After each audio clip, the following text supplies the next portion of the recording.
Welcome to Real World Peaceful Parenting, a podcast for parents that are tired of yelling, threatening, and punishing their kids. Join mom and master certified parent coach Lisa Smith as she gives you actionable, step-by-step strategies that'll help you transform your household from chaos to cooperation. Let's dive in. Welcome to today's episode. I've heard it said that love is not a giving of, it's an entering into. The way we often try to enter into love in a relationship with our children is to empathize with them. Webster's dictionary defines empathy as the action of understanding, being aware of, being sensitive to, and vicariously experiencing the feelings, thoughts, and experience of another. Let me say that again. Webster's dictionary defines empathy as the action of understanding, being aware, being sensitive to, and vicariously experiencing the feelings, thoughts, and the experience of another. Vicariously, which is a hard word to say, means we experience or realize through imaginative or sympathetic participation in the experience of another. When I laugh, you experience laughing. When you cry, I experience crying. When you're angry, I feel angry on your behalf. When you're happy, I'm happy with you. It is a great gift to be able to show empathy, understanding, and sensitivity towards others in their emotions as a means of support and connection. Let me say that again. It is a great gift. It really is. It's an amazing gift to show empathy, understanding, and sensitivity towards others in their emotions as a means of support and connection. It really is. But there is a caveat or some fine print at the bottom that so often trips many of us up, many of us parents, and it can have a big impact on the relationship with your kids, on the connection that's going to lead to cooperation, as well as other relationships. So I wanted to bring it to your attention, make you aware of it, give you some food for thought, as they say, drop a nugget and have you consider it. Let's dig in. In vicariously experiencing the feelings, thoughts, and experiences of others, we often take it a step further and mistakenly internalize the circumstances the other person is experiencing and try to weigh them against what we can relate to. I think many of us learn the skill of internalizing in school. Good teachers encourage their students to internalize the material so they can relate it to their lives. This increases the student's understanding of the subject matter and helps students to articulate their thoughts about the subject, right? Whether it's history or English, reading Shakespeare, learning about the world wars, learning about racism, learning about apartheid, learning about movements, learning about science, neuroscience. When we internalize the material, it increases the student's understanding of the subject and helps the student to articulate their thoughts about the subject. It's a really powerful tool in the learning process to find ways to relate to new subject matter, to internalize. The thing is, when we're internalizing the experience of others, we're instantly and likely unconsciously judging the circumstance based on our own experience, thoughts, feelings, fears, and biases. We're looking through our own lens. What happens then is that we project our own feelings onto the other person's experience, and we end up robbing them of the freedom to find, to feel, and to express their own feelings. And unfortunately, at that point, our empathy then becomes all about us instead of them, no matter how well-meaning we are. Where this trips us up as parents is we assume we know our children's thoughts, feelings, and experiences, either because we lived through similar circumstances with them before, or maybe it's because we've had the experience ourselves and know how these circumstances turn out. But it always takes our empathy away. So often our good intentions get twisted into being exactly the opposite of support and connection. Yeah? Have you experienced this? Are you like, oh my, Lisa, talk to me? Here's what I know for sure. Presuming our children's thoughts and feelings actually removes us from the present moment. It takes us out of the present moment, which then leaves us unable to hear what our kids are really telling us. Oh, the irony, the irony. Let me say that again.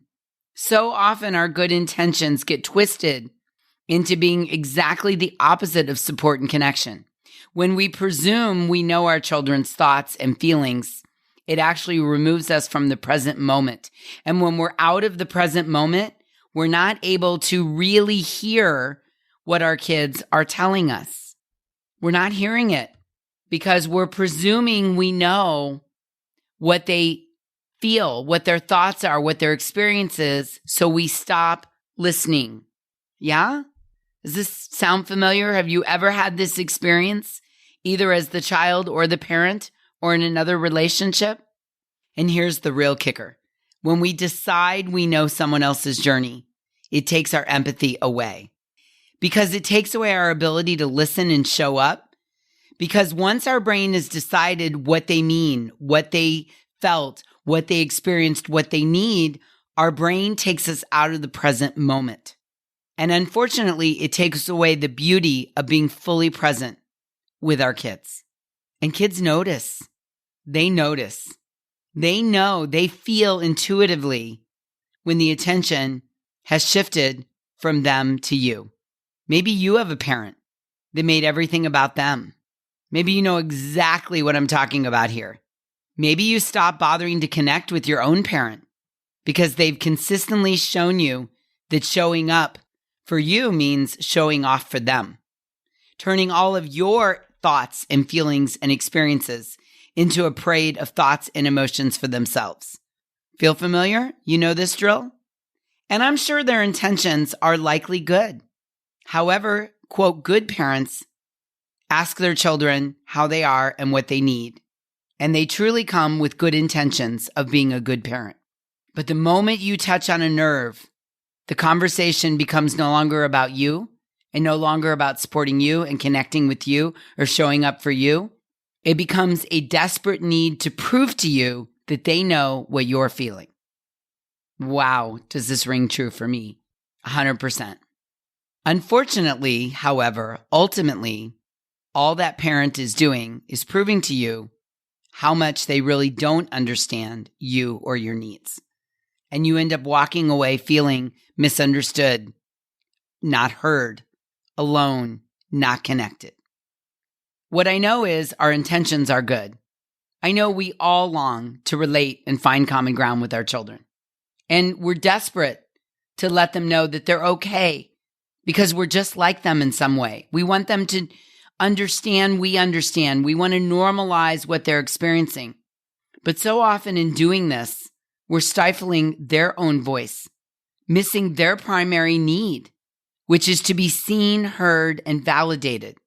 Connection. Connection is when the other person feels seen, heard, and validated. And if you're making it about you, or you're telling me you already know what I feel or what I was thinking or what I experienced, how am I going to feel seen, heard, and validated? Yeah? Oh, so good, right? Okay, so what can we do?